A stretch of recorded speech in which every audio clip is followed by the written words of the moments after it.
How can you go on a work trip to another country? You don't have a job, so why are you making up stories like that? It's not made up. I genuinely have a job that requires me to go abroad. Well, we're getting divorced then. I can't be with someone who lies. And with that, he stormed out of the room. He thinks I'm lazy and unemployed because I work from home. But I have a stable income and help with our expenses, yet he refuses to see that. A few days after I got back from my work trip, I found papers saying we were getting divorced, already signed. I understand now. If he can't see things differently, maybe it's best we go our separate ways. So I signed the papers and head to the state court. My name is Hannah Robinson. I'm 29 years old. My husband's name is Jake. He's 30. We met in college and we got married when I was 25. We were more like best friends than romantic partners, always honest with each other. That openness was good, but sometimes it led to unexpected outcomes. For me, it all changed when I talked about my dream with him. My dream is to run an online store selling imported goods. The idea came up during my part-time job at a boutique while I was in college. I've always loved foreign designs and was drawn to them even during my part-time gig. After I graduated, I worked full-time at that boutique, but I couldn't shake my dream. I wanted to open my own shop and fill it with my favorite foreign goods, sharing them with customers. My parents and friends cheered me on, saying things like "good luck" and "you'll make it." Surely Jake would understand my dream and support me. So when Jake got home from work, I tried to casually bring up my dream. "Hey Jake, you know I've been mentioning wanting to open my own shop, right? Well, about that."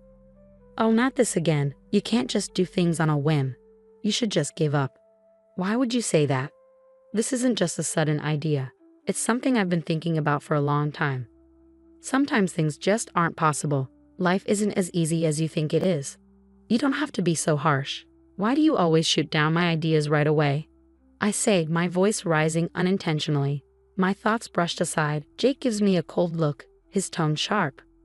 "Fine, then tell me, what's your backup plan if this business of yours fails?" "Well, I don't expect it to be an instant success." "And what about your income in the meantime? The bills and living costs we share. Are you saying I have to handle it all now?" "Fine, do whatever you want," Jake says dismissively. "But if it doesn't work out and you regret it, don't come crying to me." Every time I talk about starting my own business, Jake gets irritated. The reason is simple. He worries about my income becoming unstable. I work at an import shop that's doing well with lots of customers. Because of that, I earn a good amount, maybe even a bit more than Jake, who's an office worker. I've been covering more expenses like meals and rent because of this. But Jake can't handle the idea of my income going down. At first he'd say things like "take your time" and "prepare well," but now he's just trying to discourage me. Still, I won't give up on my dream of owning my own shop, no matter how much Jake opposes it. I decided to prioritize chasing my dream. Despite Jake's objections, I pushed forward, and at 26, I launched my own online boutique. At first, things were tough, just like Jake had warned. But over time, I tried different strategies. I made the most of being online, worked with well-known e-commerce platforms, used social media for promotion, and did everything I could. And thanks to all this effort, a year after starting my own business, I managed to secure a stable income. From there, I grew my customer base and expanded my product range. Now my annual sales reached $300,000. Because Jake had been so against it, I never talked to him about my sales. I figured he wouldn't be interested anyway, and he never asked. But he always reminded me about the bills and living expenses. I just handed over the money he asked for without argument and tried to keep work-related talk neutral. Then one day, I got a message in the DMs of my online shop. "I'm a regular customer of your shop. I was wondering, could you start selling furniture in addition to the international knickknacks?" Actually, many customers had asked me to add furniture to my shop's offerings. But selling furniture online is tricky compared to smaller items. Furniture is more expensive, and factors like material matter a lot. Even though I had experience working at an import shop, selling furniture without seeing it first comes with risks. So I decided to reach out to my old boss at the import shop to talk about it. "Hello, is this the manager? I'd like to discuss something with you." As soon as Maggie, the manager, recognized me, she sounded genuinely excited. "Hannah, it's been a while. If there's anything I can do to help, just let me know." Well, I've been getting requests to sell furniture in my online shop. Furniture? That sounds like a challenge. So I was thinking of seeing the items in person before selling them. How do you source your items, Maggie? I see what you're getting at. I can definitely help with that. Maggie, who had connections with overseas suppliers from before, offered to reach out to one of them and organize for them to supply furniture to my online shop. Thanks to my good relationship with Maggie, the overseas supplier agreed to Maggie's suggestion. I decided I would travel abroad to find the furniture, but I couldn't just leave without telling my husband. So that night, I brought it up with him. Jake, about the week after next, would it be okay if I was away for about a week? A week? Why do you need to be gone for so long? Well, you see, I might have to go abroad for work with Maggie from the shop I used to work at. Huh, going abroad? That's a pretty unbelievable lie. What do you mean? My husband pointed at me, his expression mocking. You're going overseas for work? You barely have a job. What are you even talking about? Well, hold on a second.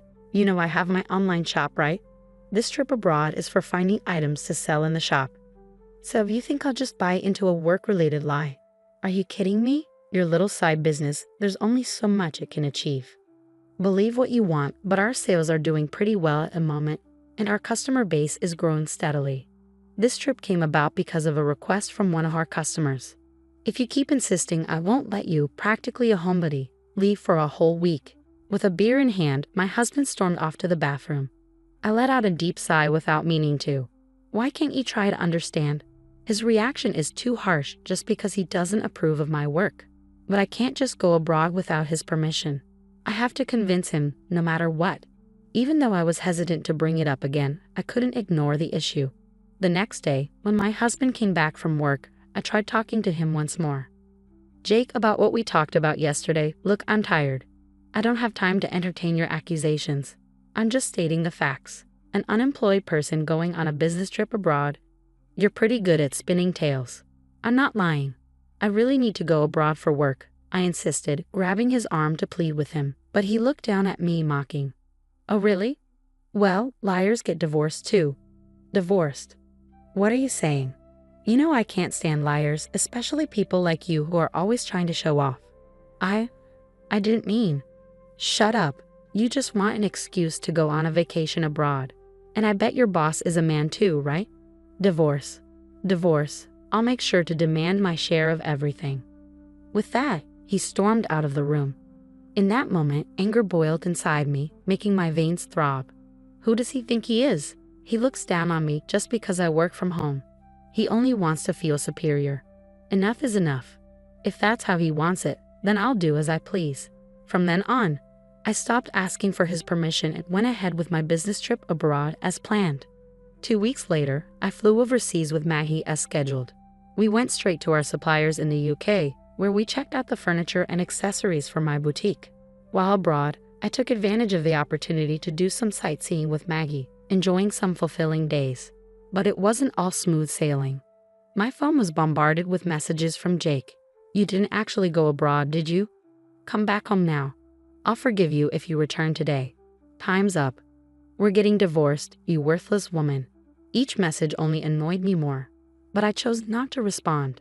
I knew any reply from me would just make things worse. When I got back, if he's willing, we'll talk again. With that decision in mind, I enjoyed a carefree week abroad. When the business trip ended, I said goodbye to Maggie at the airport and started my journey home. Facing Jake was uncomfortable, but I braced myself and walked through the front door. I'm home. The house was dark, with no welcoming lights.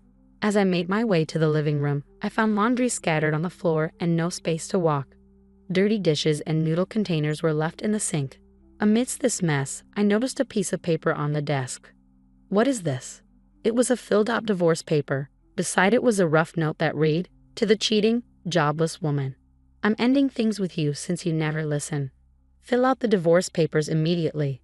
If you want forgiveness, come to my parents' house. Then I'll reconsider."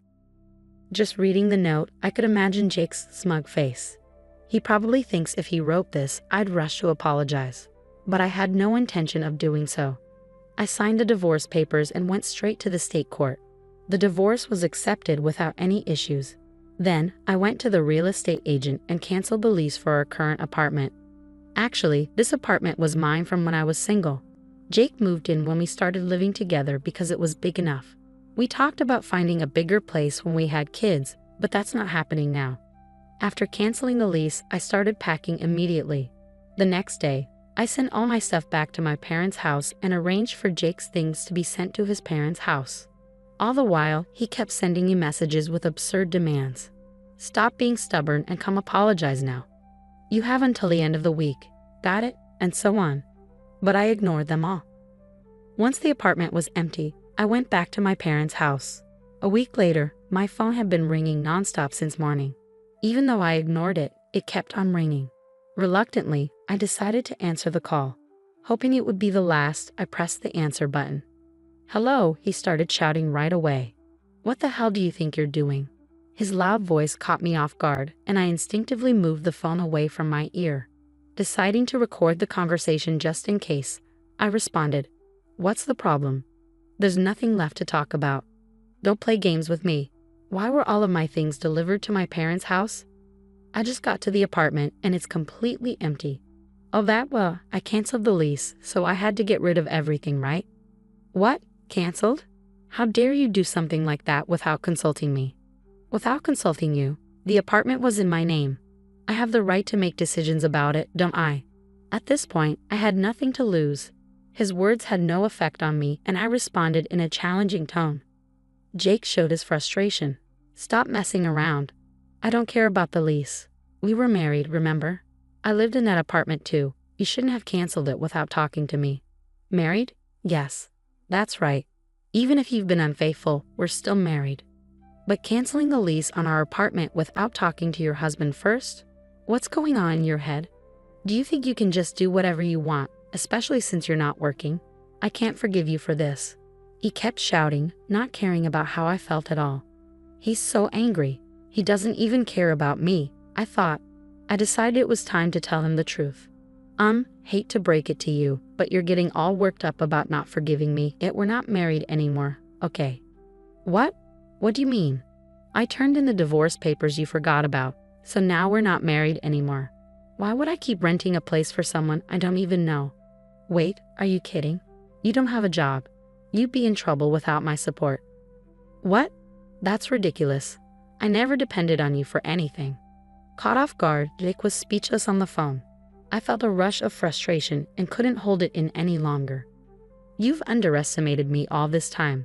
I'm not the lazy person you think I am. I didn't cheat on you. I was traveling for work to take care of my clients. If you can't believe that, it's okay, but I won't forgive you." "But wait, your online business. It's not easy to increase sales. I've been working hard for 3 years. You don't understand anything and won't even try." 3 years. Just so you know, I've been making much more money than you. You've always looked down on me. I don't want a marriage like this. You can live your miserable life alone for all I care. After ending the call, I deleted Jake's contact and blocked all communication channels. It seemed he finally grasped the reality of my successful online store, likely hearing about it from mutual friends. Despite his attempt to reach out, I had no intention of reconnecting. Jake visited my parents' house once, but my dad turned him away at the door. His own parents had learned of his mistreatment towards me and kicked him out. Now he's renting an apartment near his job, leading a solitary existence. Meanwhile, I decided to stay with my parents for a while. Thankfully, my job allows me to work remotely, which is convenient. Since my parents' house needs some renovation, I plan to start that soon. With my online store thriving, I'm not worried about anything else. I have the freedom to travel whenever necessary. Despite the divorce, I have no regrets about pursuing my dreams. I'll continue to work hard and repay those who supported me.